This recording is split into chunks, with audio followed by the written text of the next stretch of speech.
This is Robert Mardlacci, the Mindshare Learning Report, Canada's Learning and Technology Report. And welcome to This Week in Canadian EdTech, very special edition on the eve of hosting our 14th Canadian EdTech Summit this Thursday and Friday in Ottawa. And I'm honored to have a Mindshare Learning moment with Steve Brown, the CEO of Nelson Learning, who is going to give us a bit of a sneak peek on his keynotes on adapting education to a rapidly changing world. Steve Brown, thank you for joining me today. Hi, Robert. Great to be here with you.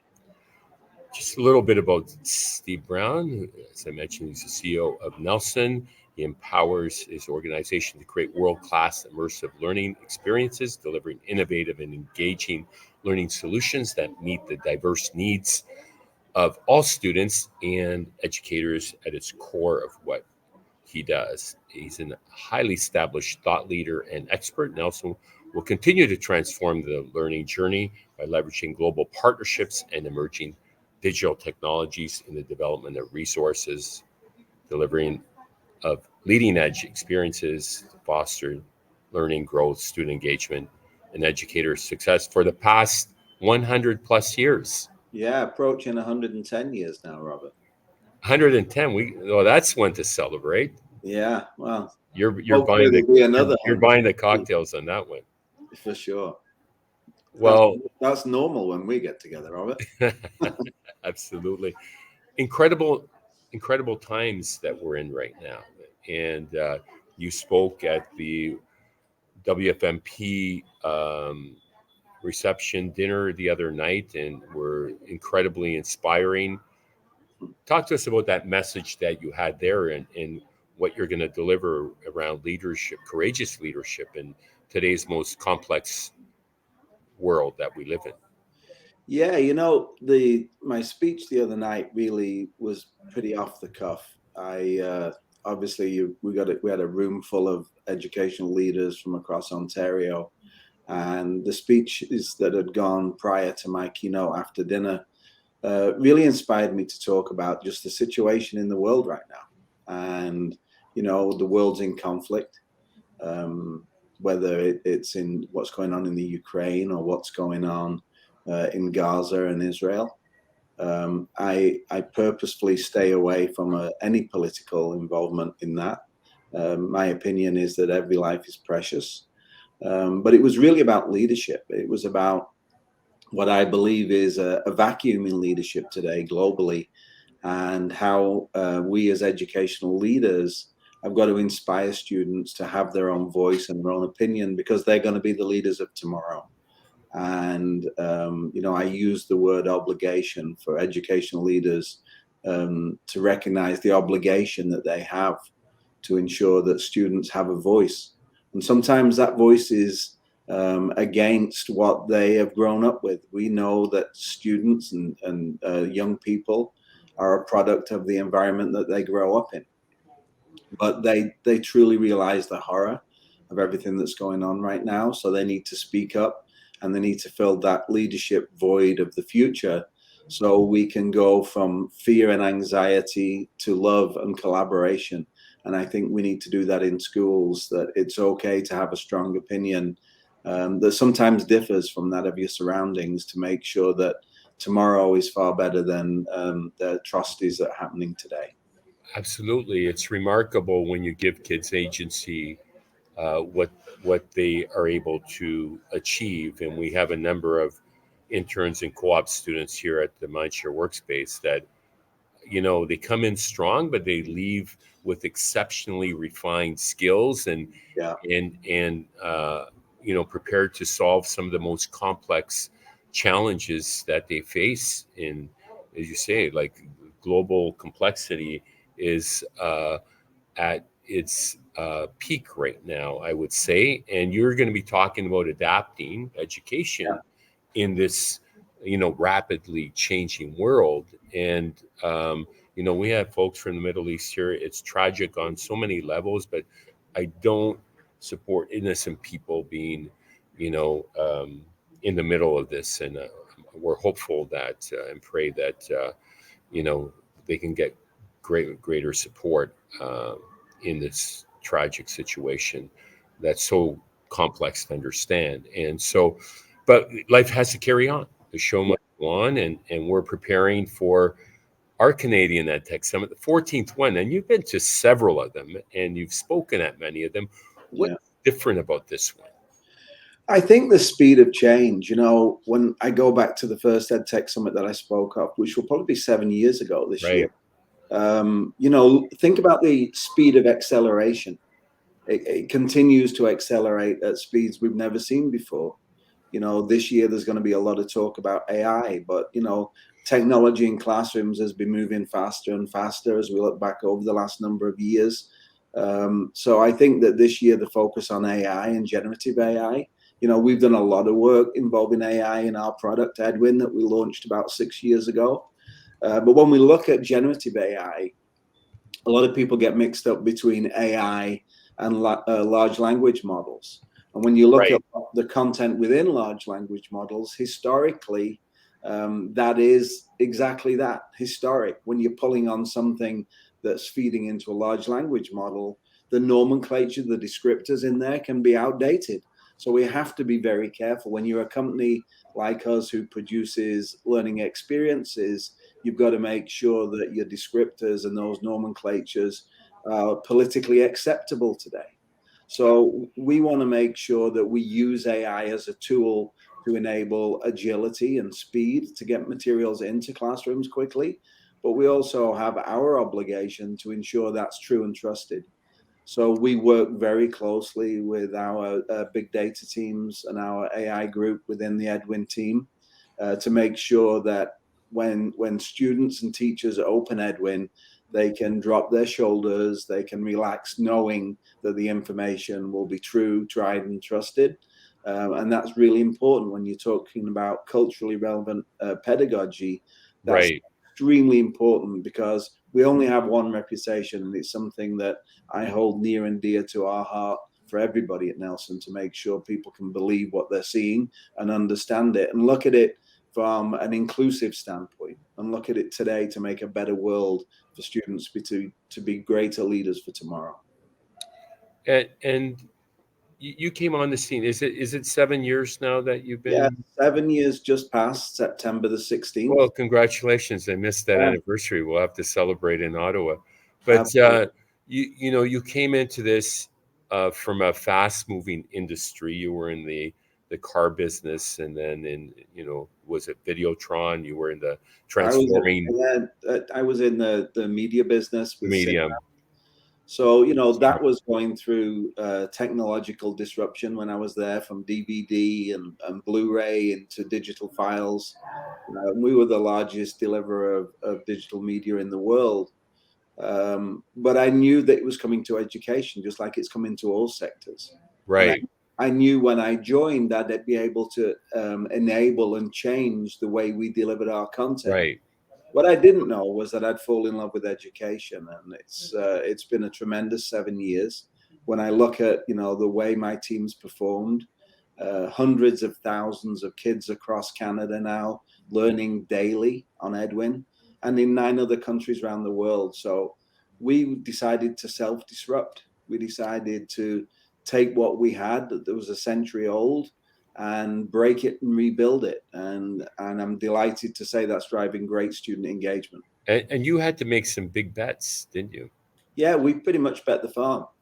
When you say that what you have been doing is no longer relevant to students and to educators, basically you've got to ensure that what you build delivers something that is relevant. And if you fail, we probably would have failed.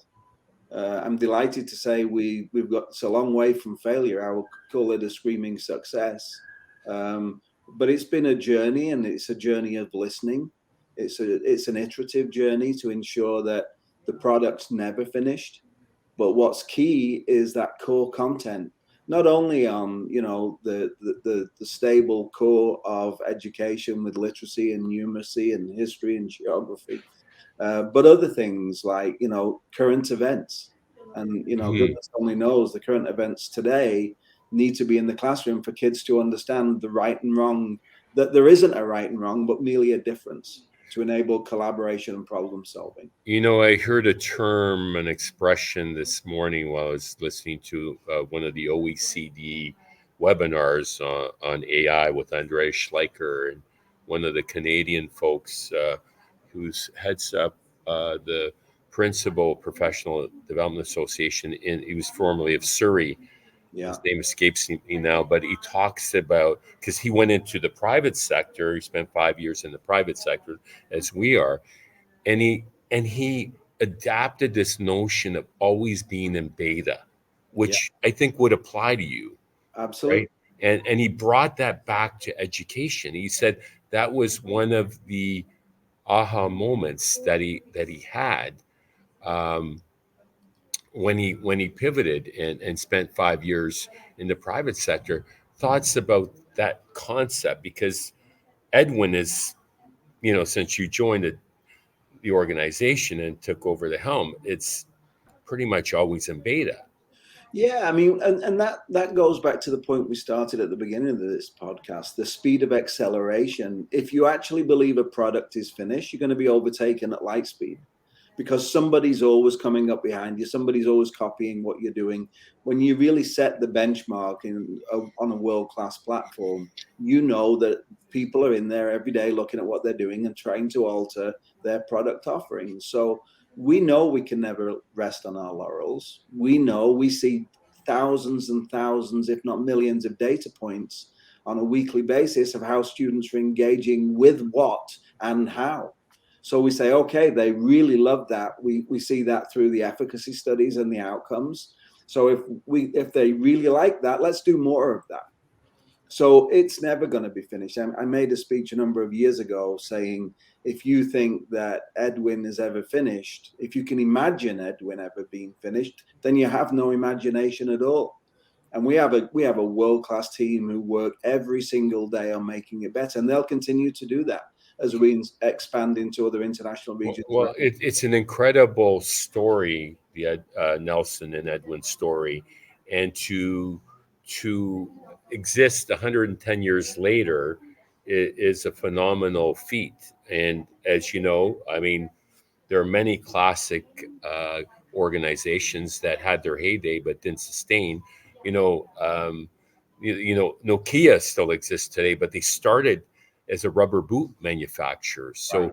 having that innovator's mindset, as you have and brought to the organization, and clearly you brought, it's analogous to education and education of folks in the classroom and leaders, in that sometimes, as one former minister said, you have to bring people kicking and screaming along the way, because they don't see necessarily to see the transformation happening. Yeah, there are a lot of analogies. People talk about strong leadership. The one that I've always used and that drives me daily is dissatisfaction. That what you're doing today isn't the best it can be. So let's strive to be dissatisfied with that, not in a negative way, but embracing that dissatisfaction to make sure that tomorrow it's even better. So every single day, I tell my team every day I come in, and as you know, I come in pretty early.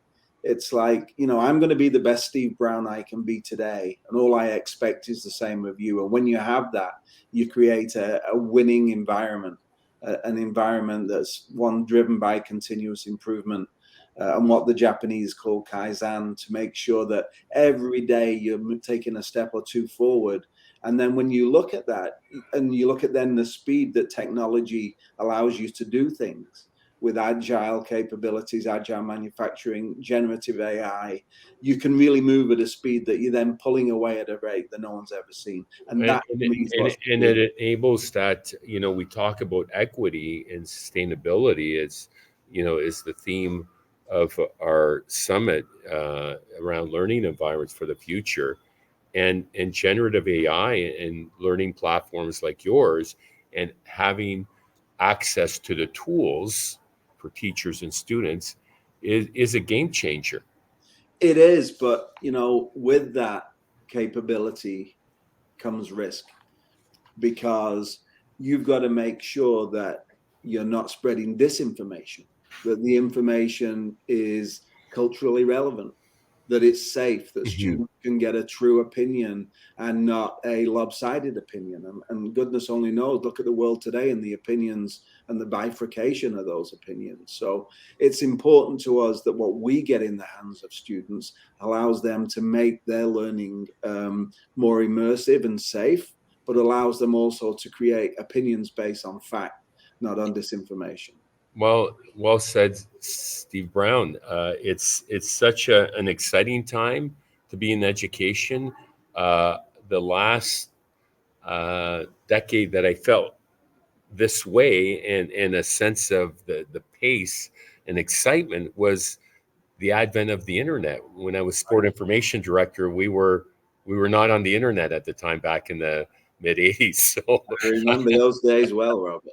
right. So I know we look much younger than we are, but with that, I'm looking forward to connecting with you in Ottawa. Really, it's about getting beyond these pockets of innovation that we've been talking about, and that sustainability and leveraging the UN sustainability goals. Like those have really come of age, and it's always rewarding to see the students embracing and the teachers embracing it, because if education is going to hesitate, the students are now the catalysts in many ways, and that's really exciting to see that transformation happen. For sure. And in any other factor in the world, success comes from consumer acceptance.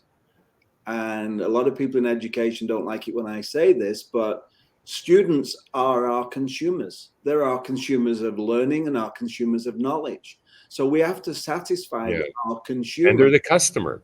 Right. Because they're at the center. If they enjoy learning, they will do more of it. And as they do more of it, they'll have a much more worldly aspect to their decision-making forecast. And, let's face it, our future depends on those kids, not the other way around. 100%. 100%. With that, thank you so much for your time. Hence, I was calling for Steve Brown to run for Prime Minister the other day, and he hasn't embraced that. I'd be happy to be your campaign manager. Yeah, that isn't going to happen, Robert. But I look forward to seeing you at the summit, and we'll break bread. I'll see you in Ottawa. That was Steve Brown, the Nelson CEO. My name is Robert Merdlacci of the Mindshare Learning Report. Be sure to check out www.mindshare.learning to learn more about the conference and joining us. It's not too late to register. And until next time, stay healthy, stay safe, and keep the learning curve steep.